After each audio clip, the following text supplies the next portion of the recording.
Namaste, Jai Bharat.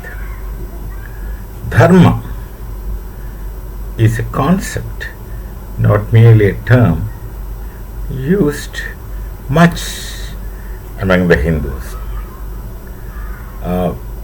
As it is popular, religions are often called as Dharma. But there is yet another connotations and meanings to Dharma per se. But let's start with this. When you say religion, that concept is inconsistent with the Sanskriti of Hindu. That's Bharatiya Sanskriti. Dharma, religion, is an entirely alien concept to Bharatiya knowledge tradition. What is very near religion is Dharma. We call the Hindu Dharma, which of course is Sanatana Dharma, or simply calling Dharma itself is Hindu Dharma. Then the Jain Dharma, Bauddha Dharma and Sikh Dharma. Now let's see how these things are variants of one knowledge tradition. That's very important. They are not different, one different from other. They are not.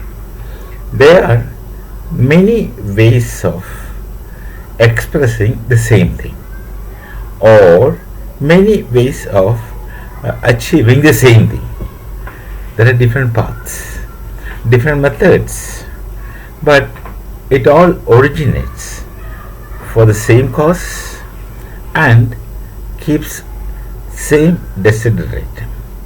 There are multiple dharmas, and within the Sanatana Dharma itself, there are many sampradayas. How do I translate sampradaya? There are many aspects of one and the same dharma functioning distinctly, but they are really functionally variants, not different but variants, but with the same objectives, same desideratum, same foundations, same purposes. That's the case with every dharma in Bharat. Now, few things which differentiates or makes distinction between dharma and religion.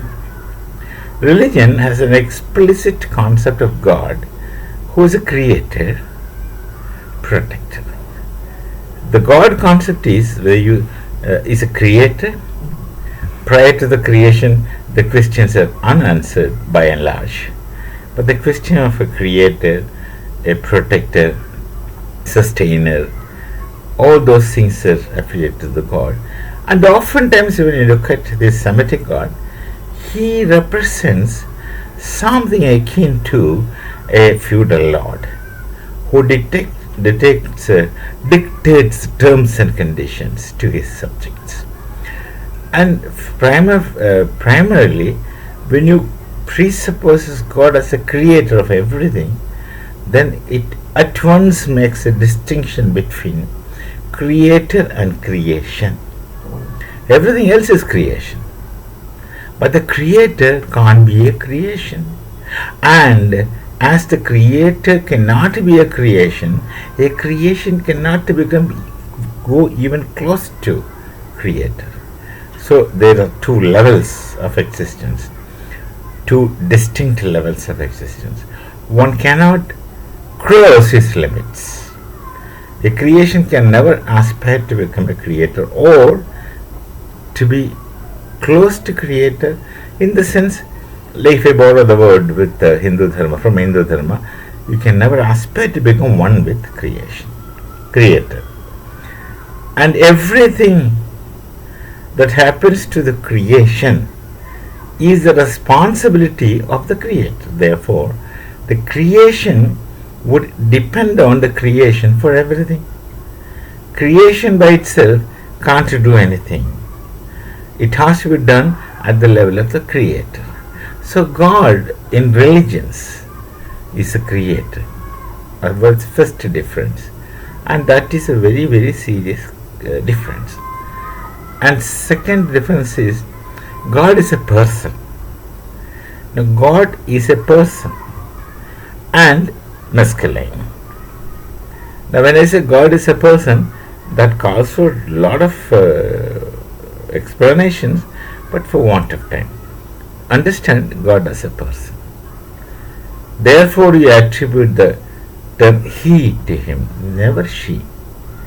The absolute patriarchal society's characteristics are reflecting very strongly here. Dharma is different. In Dharma, there is no question of God. Dharma would speak. When you talk about the Hindu Sangatana Dharma, it would speak of a reality. That reality is neither she nor he. The reality is often called as it. That is a reality. But then the Hindus don't think that the reality is a person. The moment you think that the ultimately real is a person, then you put all kinds of limitations to that. In many cases, discussions about what is ultimate reality is very interesting, and they say it cannot be defined because it's beyond the definitions. It doesn't have qualities in the sense it is beyond having qualities, etc. See, the concept is transcendental. It's beyond everything human being can conceive of. That's what make it ultimately real. And ultimate real is someone would call it as pure consciousness. Again, pure consciousness is beyond the comprehension of human being, because we understand consciousness with contents. And can you imagine consciousness which is pure?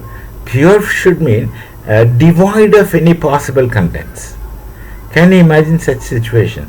A consciousness devoid of any content is what is pure consciousness. So, in that sense, the ultimately real or the ultimate reality is consciousness pure. That means consciousness devoid of any possible content, because a content would not make it pure, it would make it impure. So it must be devoid of any content. That here could be understood as the ultimate reality. Now these things are beyond the intellectual abilities of human. So that you could say that this is beyond the intellection. So they talk about ultimate reality explicitly in the Vedas and Upanishads.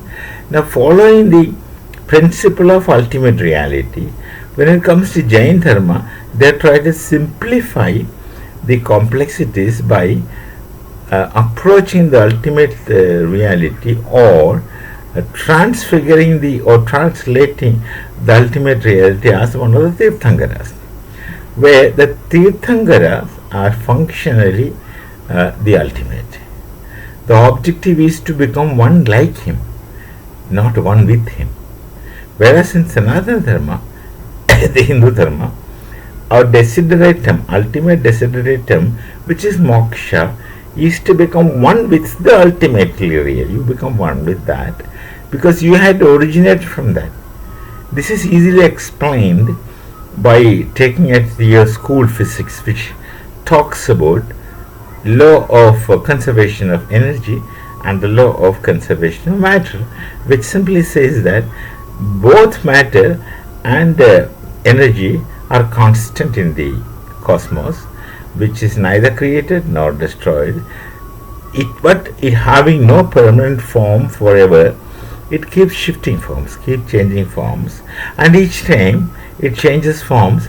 Now neither energy nor matter is neither lost nor gained, so it remains constant. So if you take the ultimate reality as this, then things become very clear that you have your everything originating from that ultimately real. Physics calls it as energy matter combination. The Sankhya philosophy makes it simpler. calls it as Prakriti Purusha combinations, where Purusha is to be taken as energy, Prakriti as matter. That's a Sankhya system of philosophy within Bharatiya Darshan. So, you're originally that, but then your moksha is called liberation, translated into English as liberation, is to become that. And to become that is to become one with that. And both in Buddhism, Jainism, and also in Sikh Dharma, the same thing is aspired through a common, simpler method which is available to more people, common people.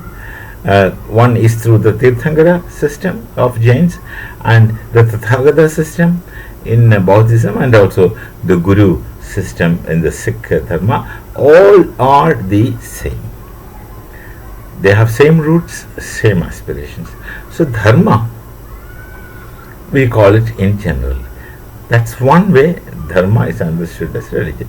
But then in life, Dharma is operating in our life. You live with the Dharma. Here, Dharma would mean something different. It has different connotations. How to translate it is complicated.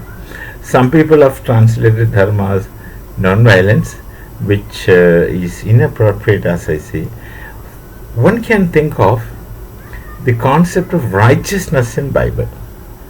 Bible talks about Joseph as a righteous man for a given reason. Righteousness,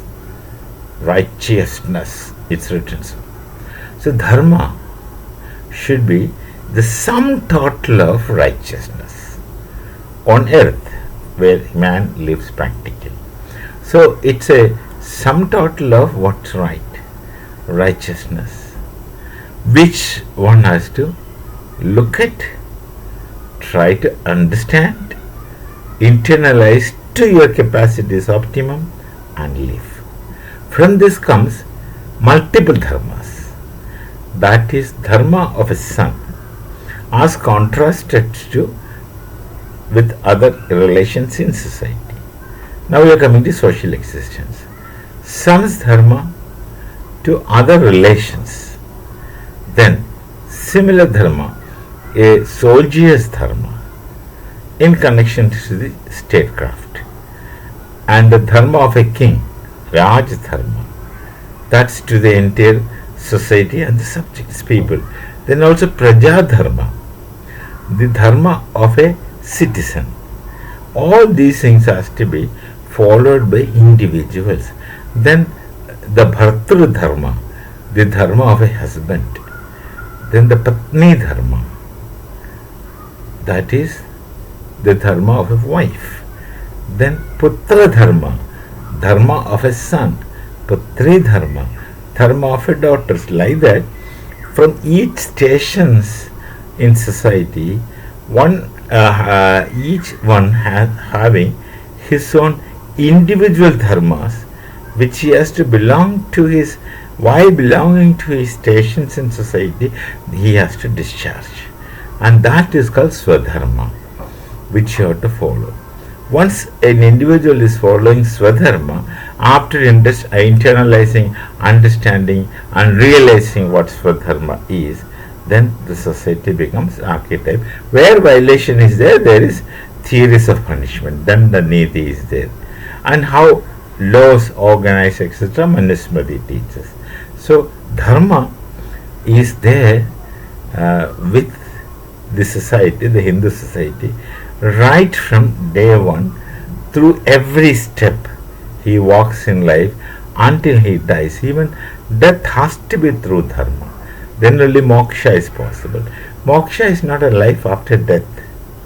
Moksha is liberation from these bondages that you get tied to your world existence. You think that you are this. You think that you have these things as your possessions. But all these things are kshanika, that's momentary, which is not realized. So dharma is a concept which is operational, which used to be operational, and is still operational and shall continue to be so operational in Hindu society, which is Bharati society. Here, Hindu is not used, the word is not used as faith system. Faith system. It is used as Sanskriti culture. So, let's think about these kind of things in our life, which would show some clarities, which would demonstrate some clarities where confusions are taking place. You can ask questions to get more clarities when you feel like, and I should also answer when I feel like. So we shall meet again. Namaste. Jai Bharat, Jai Siya Ram.